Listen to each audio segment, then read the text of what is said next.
What's up, y'all? Welcome back to Time to Thrive. I'm your host, Marjorie, and today we have an incredible guest, Crystal Joseph, a licensed psychotherapist, clinical supervisor, and the author of Pound Cake and Private Practice 5 Things I Learned During My First Year. If you ever considered launching your own private practice or wonder what it takes to build a sustainable business in the mental health field, you, my friend, are in for a treat. Crystal has not only built a thriving practice, but also created a movement that encourages therapists to be authentic, strategic, and intentional in their business.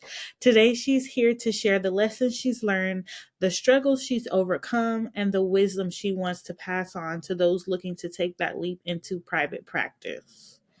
Crystal, welcome to Time to Thrive. I'm so excited to have you here. Hey, Crystal, welcome to Time to Thrive. I'm so excited to have you here. Yes, thank you for having me. Yes, of course. It's my pleasure. So, your journey into mental health is so inspiring. Can you take us back to a moment when you knew that this was your calling? Was there a personal experience or a pivotal moment that solidified your decision to becoming a psychotherapist? Uh, a bit twofold. In high school, I took my intro to psych courses through dual enrollment, and I had a quirky art therapist trained professor slash teacher, kind of along the lines of Miss Frizzle. And every week we looked forward to her class. And after my first psychology course with her, I was like, oh yeah, like I'm gonna do this. I like this. And then I enrolled second semester for the part two. And she just really taught us to think outside of the box. It wasn't strictly theory. She even had a classmate in on a social experiment for one class, which was wild. um, and then the other part of that is, like as a Black woman in our community, there's the potential of the grapevine of auntie or grandma finding out about something that you didn't want them to know, but you were told that it was going to remain within the room or a secret. And that can be a bit embarrassing. So I wanted to provide. Sorry, a car is going by. I don't know if you can hear that. Okay. Um, I wanted to provide, a safe space for, our community because home is not safe or private. Family members sometimes don't honor their word. So, yeah.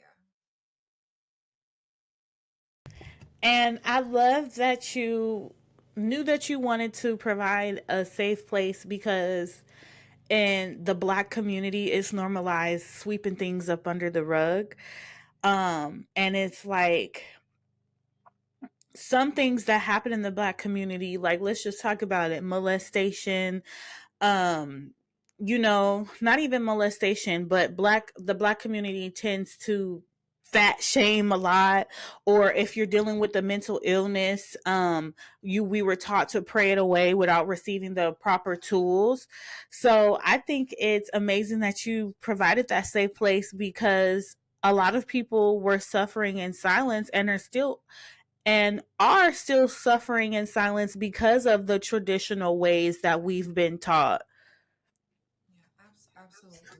I actually saw a thread yesterday, and today is Good Friday, but I saw a thread yesterday, and it said, "How come the saints of the church um, know when a young woman is being quote unquote fast, but don't Mm, know when the uncle is molesting someone?" mm. And I was like, "Ooh, ooh, ooh, ooh, Okay. ooh." So, yeah, there's there tends to be a lot of unspoken things. What goes on in this house stays in this house. Mm-hmm. And I think as a youth you start to realize what is quote unquote normal once you Mm-hmm. become socialized with your peers and start to see, well, okay, my house doesn't run like this, or they do this instead of that, or their mom or grandmother talks to them this way. How come my people are cursing at me, or things Mm-hmm. of that nature? And so that's your first purview of how differences work and households range in operation. Yes, yes. And it kind of just reminds me, I don't know why I thought about that movie, Woman, what is it? Woman Thou Art Loose, with Mhm. Kimberly Elise and TD Jakes, and how she was getting molested, but her mother, or I don't know if it was her mother or her caregiver, she was in denial, and she held all of that in for all those years, which caused her to explode at the end and kill him at the church, because she was harboring she was harboring all those feelings, all that trauma. And it's sad because we see stuff like that every day, and because of our pride, or because we want to keep someone close to us, or because we're afraid of the outcome, maybe sending another black man to jail, or you know um we have swept stuff, not me, but our our community has swept stuff under the rug. And it's sad to see. Another thing that I have been struggling with too in church, or when I go to churches, is mental health in the church. Mental health in the church. Oh my goodness. I'm glad that you're creating that safe place, because we do have some people that are now normalizing in therapists and actual licensed therapists in the church.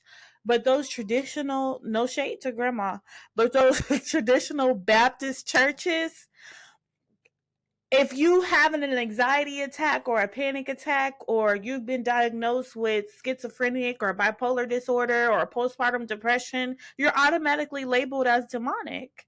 Yeah, And it's something, and it's okay to have a deliverance session and things like that, but what are we doing when we leave the altar? correct, correct. What are we doing when we leave the altar? And it's almost saddening to see, because I see so many people, they turn into this thing called church hurt, because they weren't able to get the help. And I'm at the point in my journey where I'm learning to give all of my feelings to God. He wants all of it, because I'm not ashamed of what I'm going through anymore. And a lot of people are ashamed of their healing journey because of the way the church has perceived it. Hmm. Yeah, I agree. I grew up with Baptist grandparents, and the pantyhose, the shoulders, you have to be covered. Mm-hmm. Um, put your finger up, cross in the middle aisle. All of that, and it's just like, okay, but when this hour and a half, 2, 3, 4 hours is over on a Sunday, and we go home, Right. what about this is going to help me manage and mitigate symptoms that I have throughout my environment, or frankly, that you could be causing me as a family member, or as a person involved, in this space? And so I've had the opportunity to partner with corporate representations of the church, right? Because let's be clear, the church is a business, Mm-hmm. and I've had the opportunity to speak on national stages, as well as do some smaller, more tailored events for ministers and pastors. I also will be working on some trauma things coming up with a former professor of mine next month. So um, it goes always, where humans are, there will be um issues that need to be mitigated. And you're right, it can't just be the altar call or the Mm-hmm. testimony service. It has to be a little bit more involved in that. And if God gave me this calling and this gift, I'm a necessary component in your healing, just like you would go to church or Bible study, choir rehearsal, however you're serving in the Mm-hmm. ministry.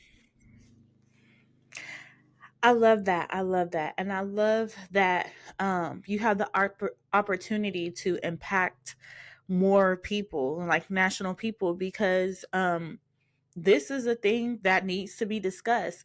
And even when you said how the family member is causing the trauma and they don't know, can we kind of just like pause on there? Because a lot of how can I say this? Holy Spirit help me. A lot of our family members are truly not healed, and they are growing. They are attending church, but they're not growing in church.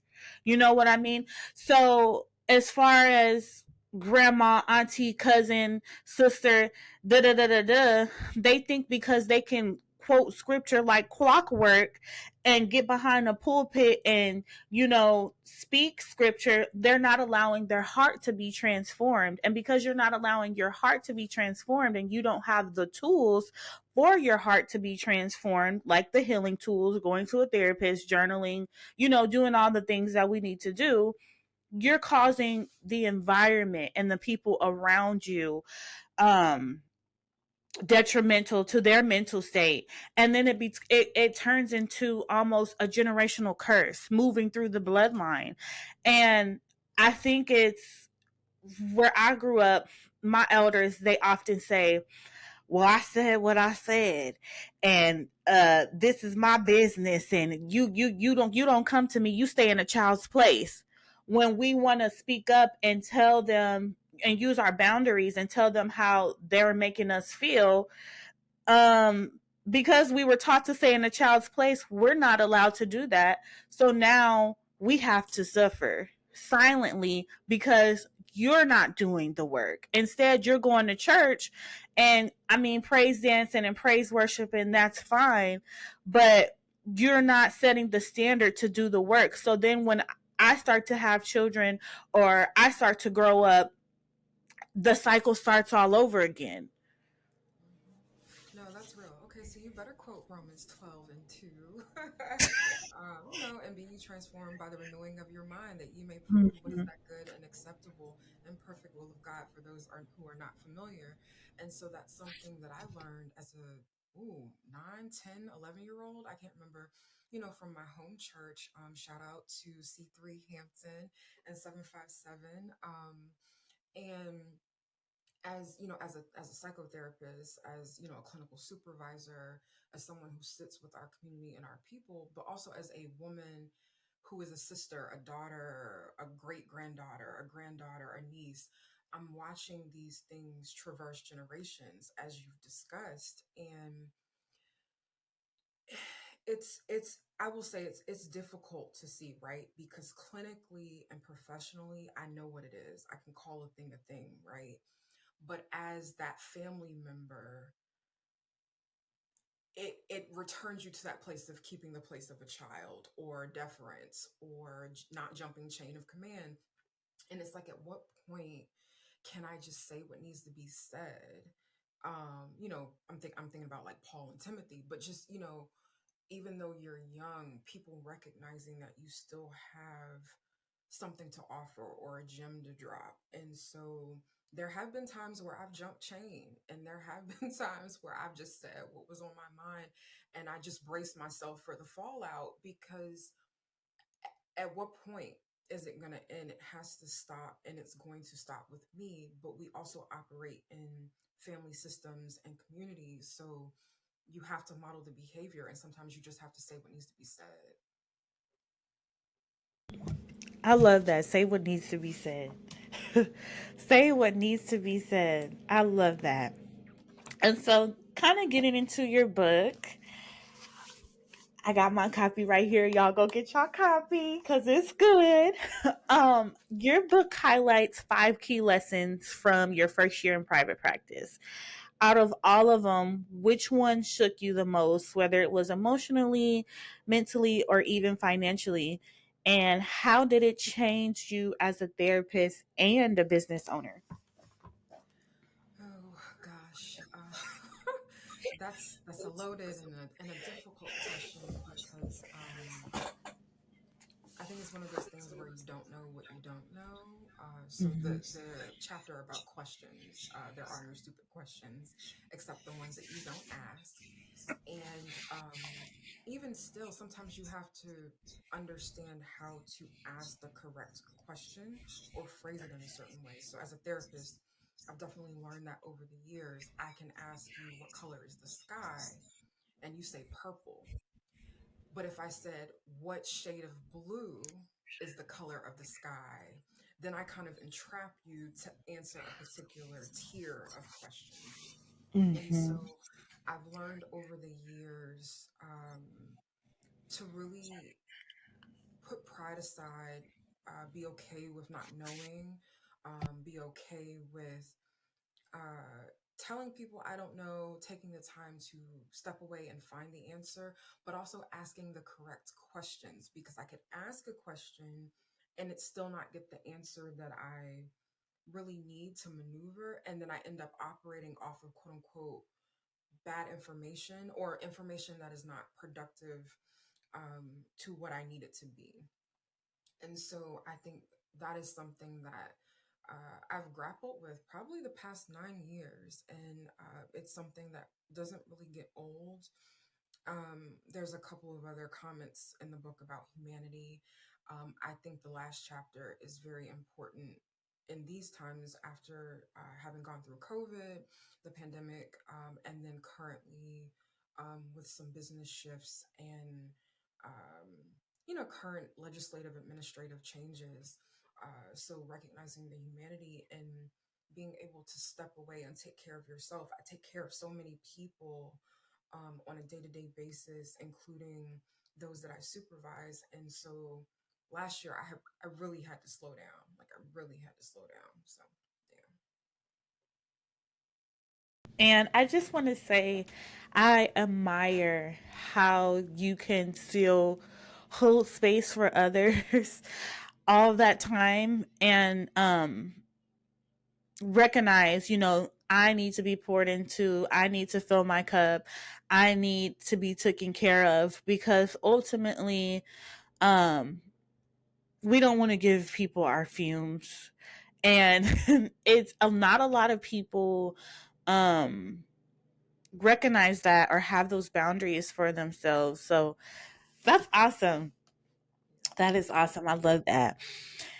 And stepping into private practice, as we know, is a leap of faith. Um, can you share with us your biggest fears that kept you up at night when you first started? Was there ever a moment where you doubted yourself? And if so, how did you push through past those fears? I would say, will the clients show up? At the beginning, that was, the biggest fear because here I am in the DC metropolitan area. In some ways, the field feels oversaturated. It's not. Mhm.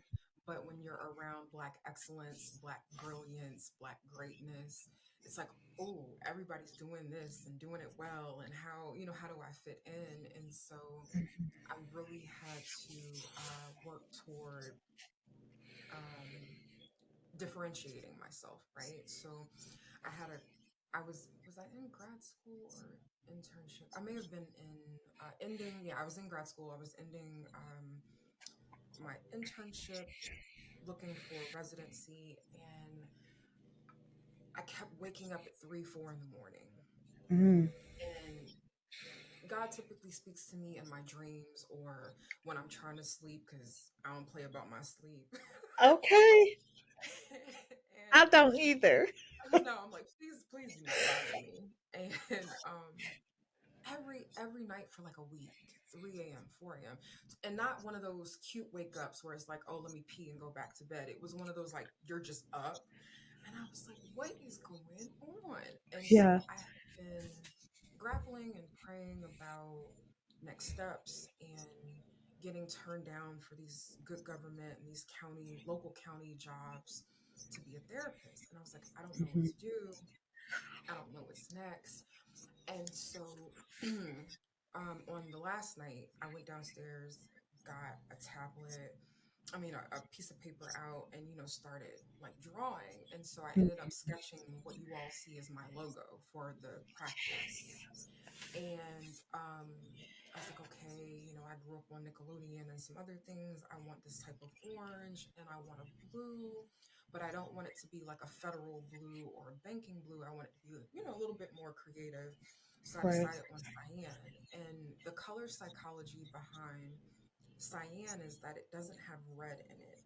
And so Mhm. red can translate to ego or anger. And so because Mm. it doesn't have red in it, it really shows a level of humility that's Mm. grounded in the business, meeting those that I serve where they are, but also as a human, I don't know everything. Like, Yeah. you are the expert of self when you're coming to Psych Your Mind for services. Or when you're being supervised by me, like I lead from a developmental supervisory model. Like, this is what we're going to do. So, early on it was like, okay, will they come? And here I am 9 years later, and people came. So, Awesome. Awesome. I love that.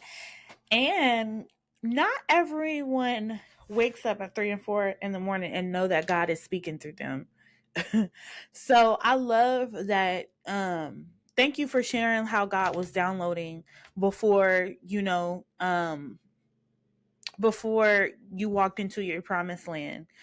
That is so important because there's times where I wake up at 3, 4 in the morning. I'm using the bathroom and I'm going back into bed. I'm going back to bed or I'm getting something to eat. And I know God is like, how, you, I'm waking you up at 4 in the morning and you going to go get, eat that Popeye's chicken. And I'm trying to tell you about your next assignment. right, you're like, hold on, I need this, I need this right now. Right. Right. Oh, that's awesome. Thank you so much for sharing that. And I love that how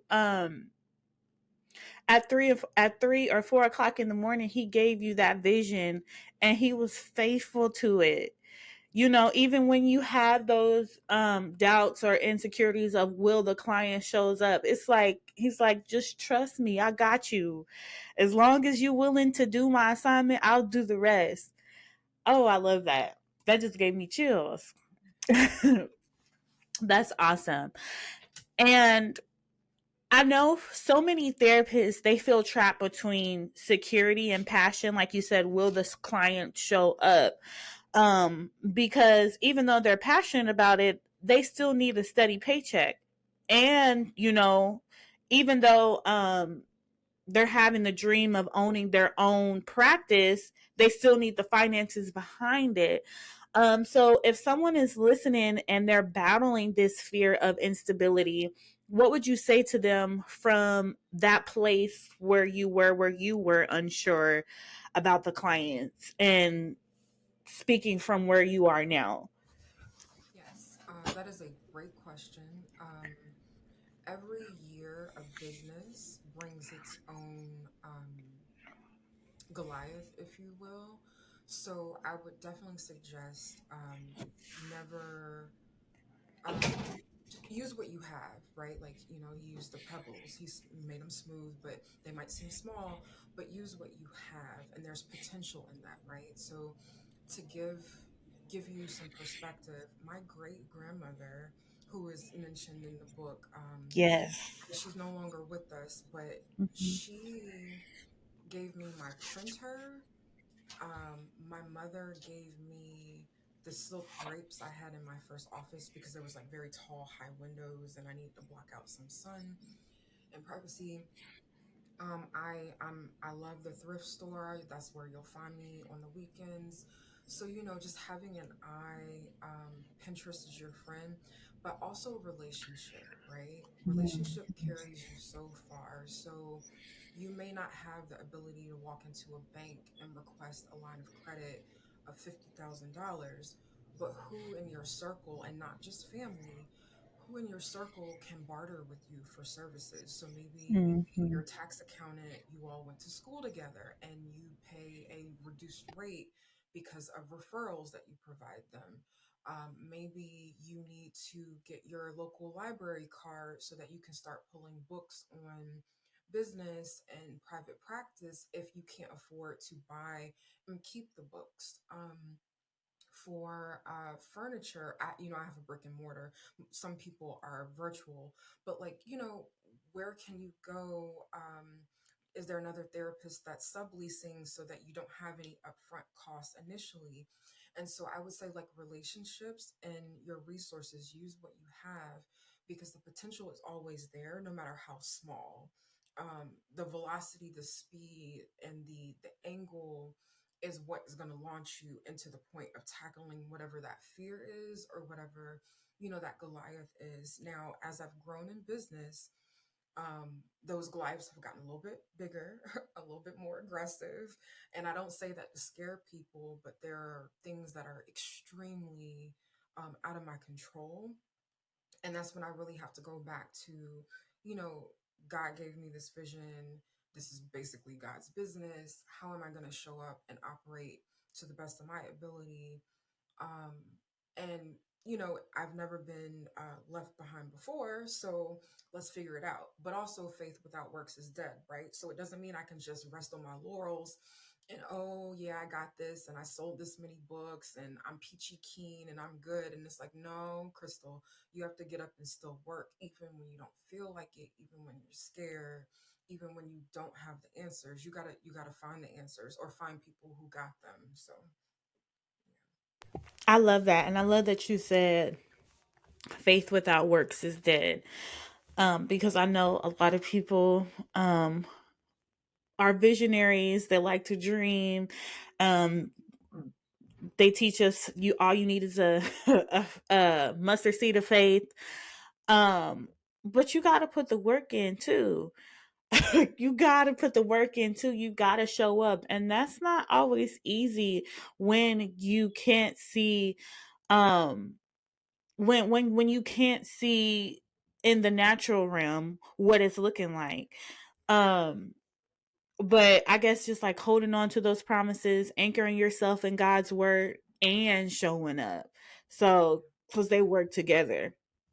And I love that because especially in like social media culture, we be seeing people going viral overnight, or we be seeing these businesses blow up overnight from one video.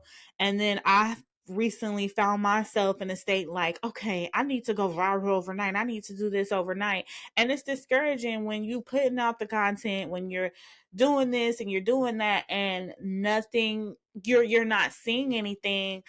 But actually, what God told me is like, hey, I gave you the content and the platform in the first place. So I will let you know. All I need you to do is continue to show up and work and stop being in comparison. I think sometimes when going up in social and growing up in this social media culture and seeing how everybody is going viral overnight, not knowing that they buying their way up to the stage, or they buying their followers, or it's about who they know and they circle and things like that. um and then you have people who are working really hard and not throwing no shade, but you might be as more powerful than the person that's on the stage, and you're like, okay, they got invited and I didn't. But I guess God is dealing with me about my heart posture and surrendering to pivot, um that's not easy, but like you said, faith without works is dead. So yes, we have faith for what God has called us to do, but showing up and pushing past the insecurities, the doubt, the comparison, the the jealousy, and I mean, let's just call it what it is, envy and jealousy. It may be harmless because you might have a harmless thought like, oh, she got invited and I didn't, and she gained 2 million followers and I didn't. And I've been doing this for 3 years and all I got is 200, 300 followers. That's still envy and jealousy. And it goes back to what we were talking about earlier. Naming the feelings so that we can process the feelings, and God can reveal to us what we need to work on to overcome those feelings, instead of just, going to church and looking all hinky and looking down on people, and you know what I mean.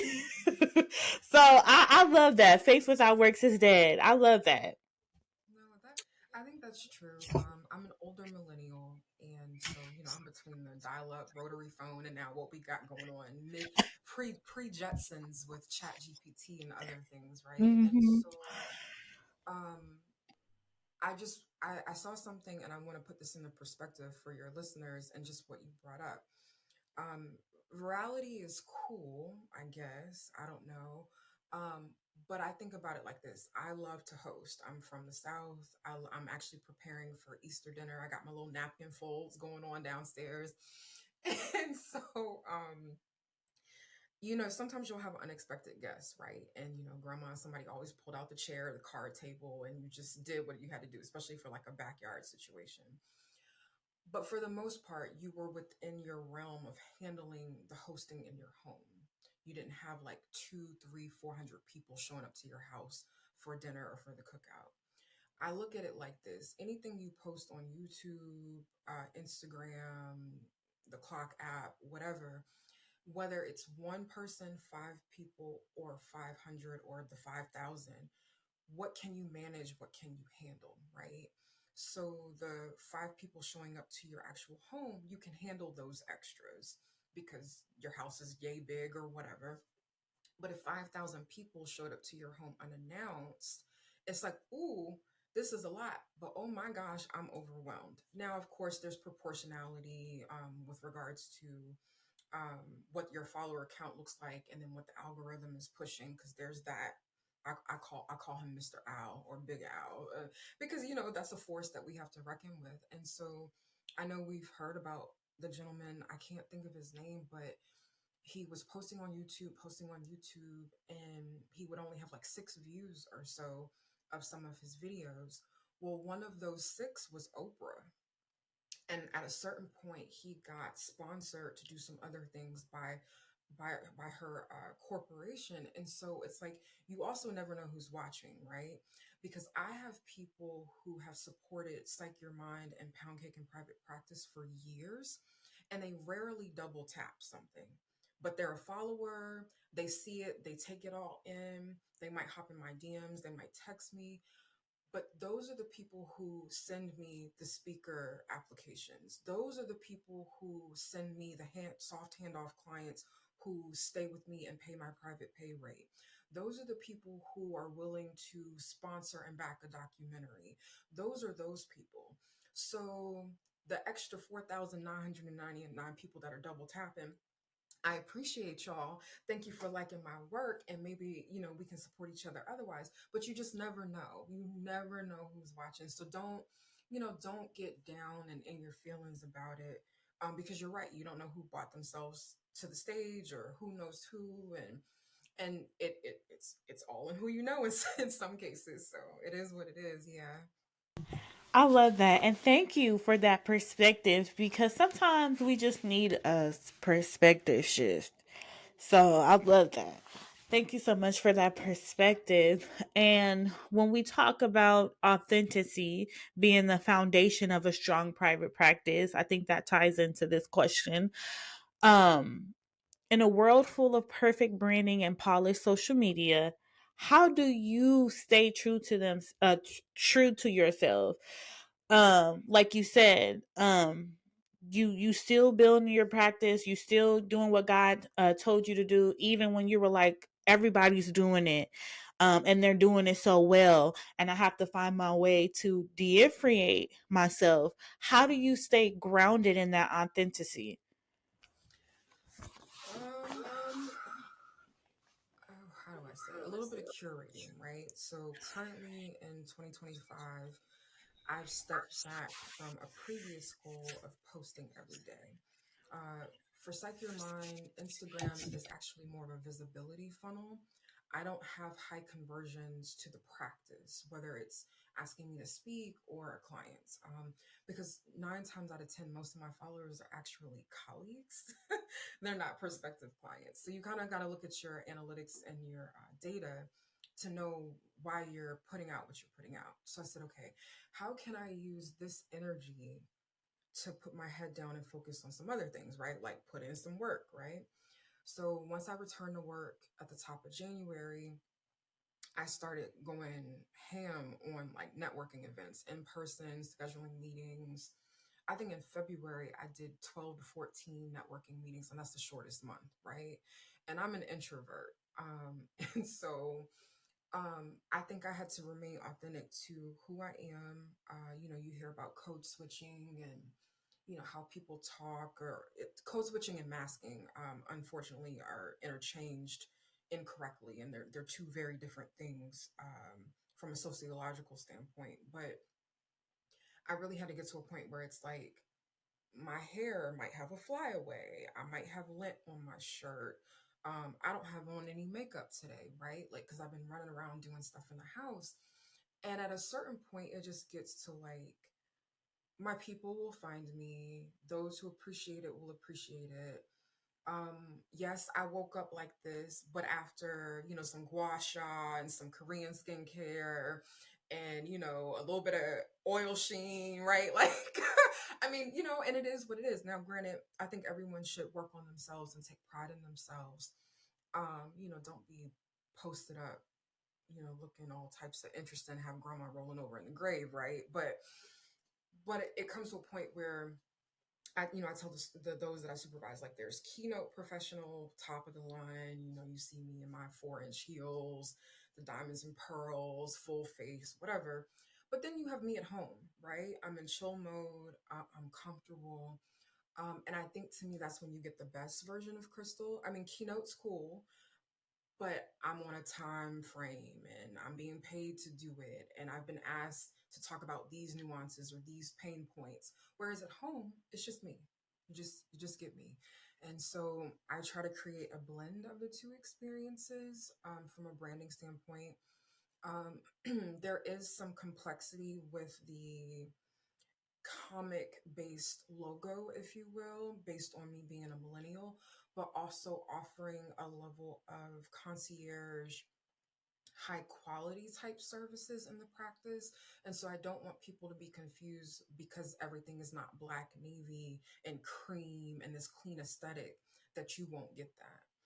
You most certainly will get the luxury experience coming to Psych Your Mind. So that's a great question. I love that. And for the record, I love hair tie sweatpants, chilling with no makeup on, Crystal. Okay. Yes, yes. And I also love. I think one of my favorite quotes from the book that stood out was "Know your worth, then add tax." Like, because when you step out, you got to know your worth, and I think that really spoke to me because when we're wanting, like you said, when we're wanting to grow our brand and get more visibility for impact, and you know um get a certain amount of followers because we need another stream of income, sometimes we subject ourselves or open ourselves up to people telling us our worth by the followers, by the platforms, by the invites, you know what I mean? And then we're upset when we don't see the numbers and we don't see the algorithm in our favor. And it takes away from what God has told us to do versus how what we want to do and how we want to do it. So I love that know your worth and add text because you got to know your worth in this world because you can't be waiting for somebody else to tell you your worth. So that was one of the y'all need to get this book, y'all. Y'all need to get this book, y'all. Um and knowing that transparency isn't always easy, especially in business, but we being real transparent today. But can you share a time where being transparent, whether it was with a client or colleague, transformed your practice in an unexpected way? Yeah, sure. It's a little bit of both of knowing the worth and adding tax, and then the transparency piece of like Crystal, you're human, right? So I have to think about my longevity. and knowing the worth and adding the tax so that people are willing to add the tax. And so last year I had to take a step back from the practice because I was having surgery. And you're given a perspective recovery time, but your body, depending on who you are and what else you got going on, it could take some time. And so I think I was out for about a month. I probably should have taken 6 weeks. But this is Psych Your Mind is my baby, right? I'm like, oh, I got to go back to it, and legally and ethically, because I supervise, there's a lot of nuances, and so I remember having to sit down. And in private practice, they have what's called a professional will. So not only would I have a personal will or trust with, like, say, me and my husband, but because I practice and I'm in healthcare and I deal with people, there's a separate document. And so I've had it for a while, and I really had to, like, put it in motion. So I had to contact the attorney with whom I contract. I had to contact the executrice that I've assigned on the professional side to explicate this should something go down, because I was, being put under with a breathing tube. And, God forbid I didn't wake up.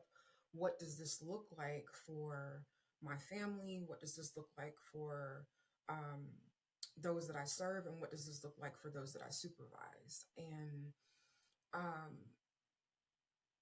everyone has their limits and their ideas about transparency, whether in the therapeutic space or with their staff and their team. And it just got to a point where it was like, I'm going to have to explain up until a certain point about what's going on, because if something does happen, I need this executed in a particular manner.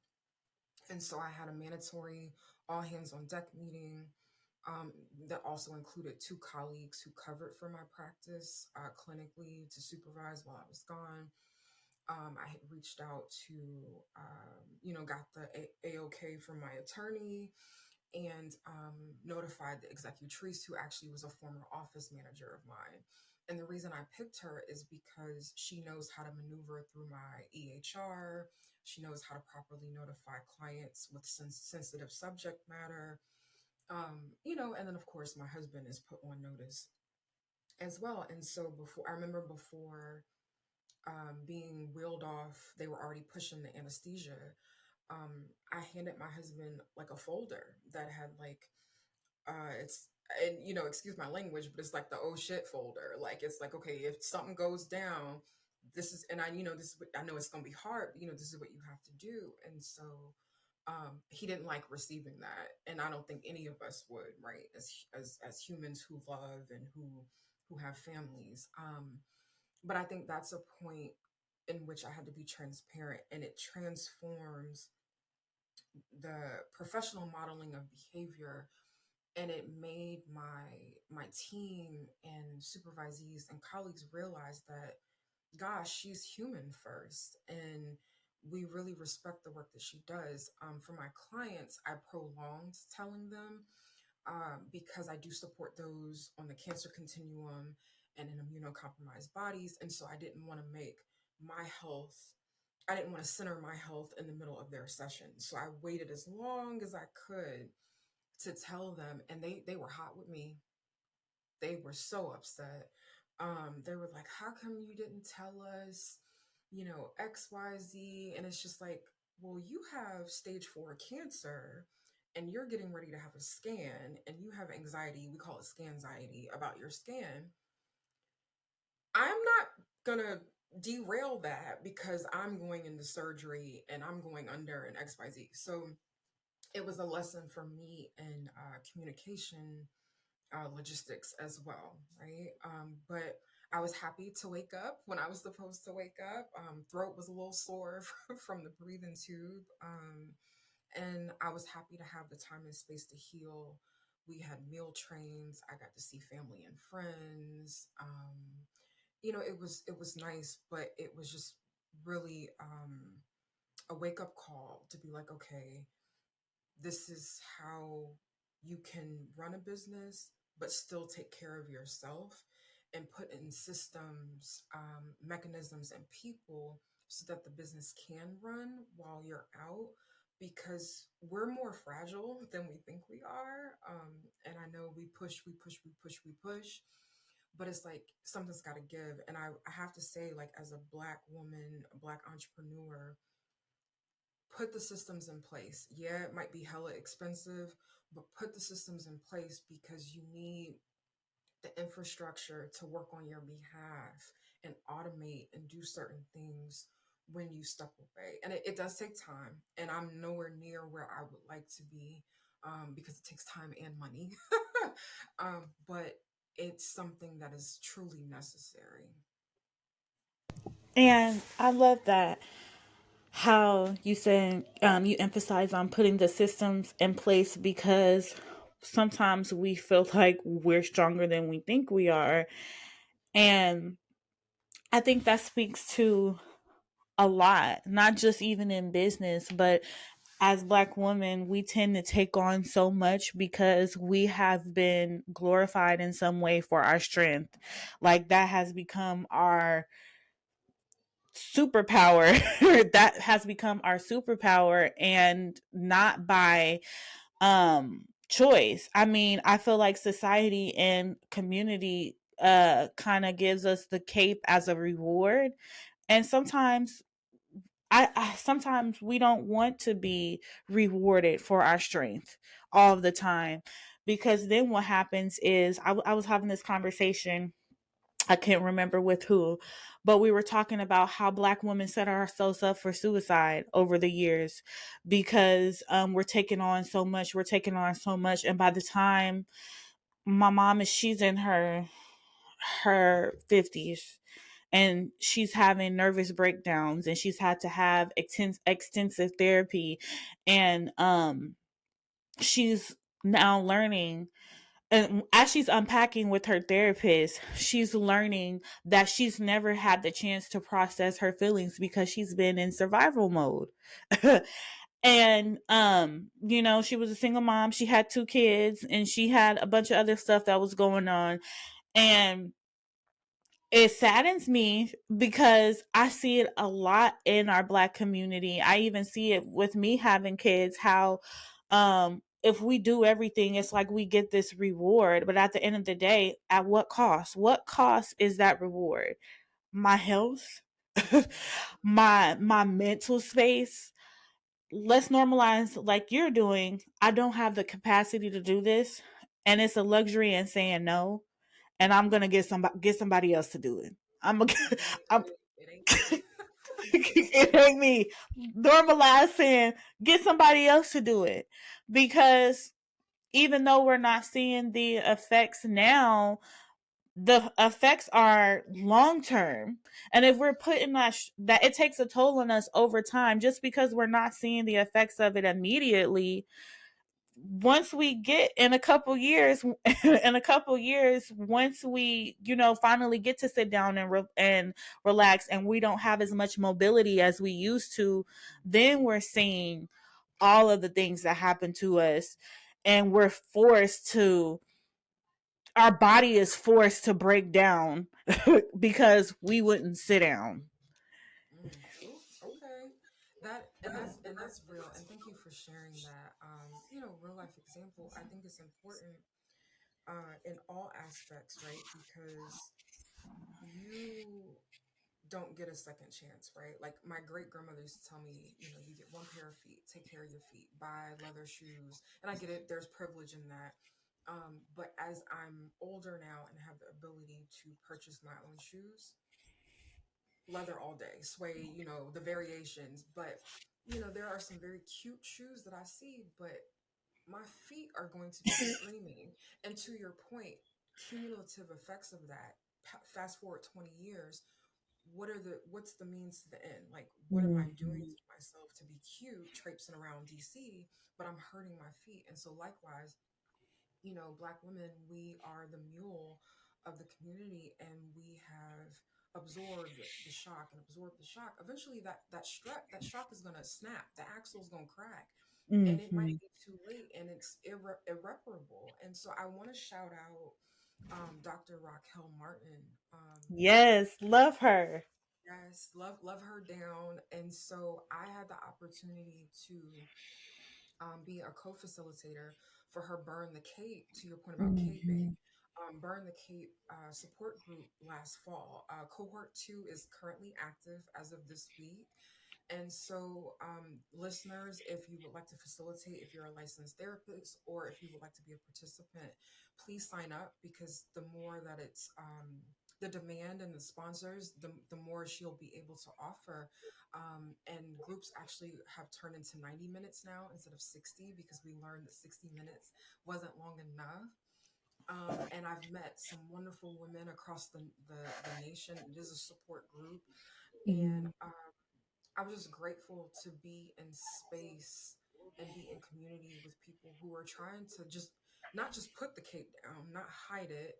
And I think about Edna from The Incredibles, where she's like, the Mm. cape will kill you. Like, just burn it, because it will. It'll get Right. caught up in and just burn it. Don't wear it. That's a great analogy. I love Edna. Right, I got my little bob too. Shout out to Edna.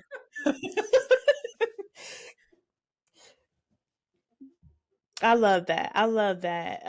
And that's amazing that you're helping so many other women alongside with other women, before destruction. Because so many of us want help after destruction, but let's normalize getting help before our because our body, it will signal when we need help, like you said earlier. It'll signal when we need help. So let's normalize before destruction, getting the tools, getting the help, going to the conferences, like she said. Go to the conference, go to the seminar, go to the workshops. Invest, because it's not that you're investing in a conference ticket, you're investing in your health. Absolutely. I love that. I Absolutely. love that. And you've built something incredible, but I know growth never stops. What's lighting you up right now? Do you have any new projects, books, or expansions in the works that you're excited for the future? Yes. So I am putting out a documentary January 2026. The first trailer is posted on both Instagrams for Psych Your Mind and for Pound Cake and Private Practice. A book will accompany the documentary, so a third book. It'll be a little bit different than the first two. The first book is very narrative, spoken how I talk. Second book is real time pandemic changes, email excerpts. And the third book is a surprise. So you'll have to see. Stay tuned. Comment. It's on YouTube. You can watch it on YouTube as well. I would love to see, what your thoughts are before, I put out the second trailer. That'll be coming up soon. And I just really wanted people to see that this work is so much bigger than me. It's not as easy and cute as people like to say that it is. Grad school is fine for the foundational theories, but what happens when the rubber meets the road? And sometimes it's a bumpy ride, Mhm. right? And so Mhm.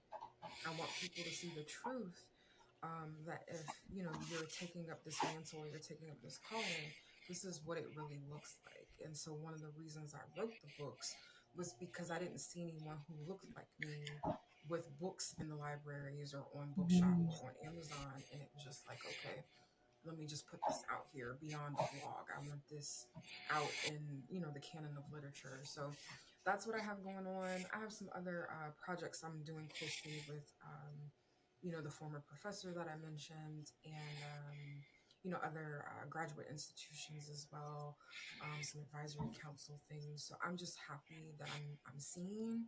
I'm happy that the work is honored and being uplifted, and that more people are joining the ranks of the profession to help, because we need the help. So, get through Yes. grad school, get through licensure, come join me at the clinical level so we can, repair and heal our community. I love that. I love that. And I love the work that you're doing. If you could leave our audience with just one powerful takeaway, something that they can hold on to and carry with them in this journey, what would that be? Uh, I would say remember your why first and foremost, right? Be anchored in your purpose. Those two things go hand in hand, and just trust the process. You have to trust the process.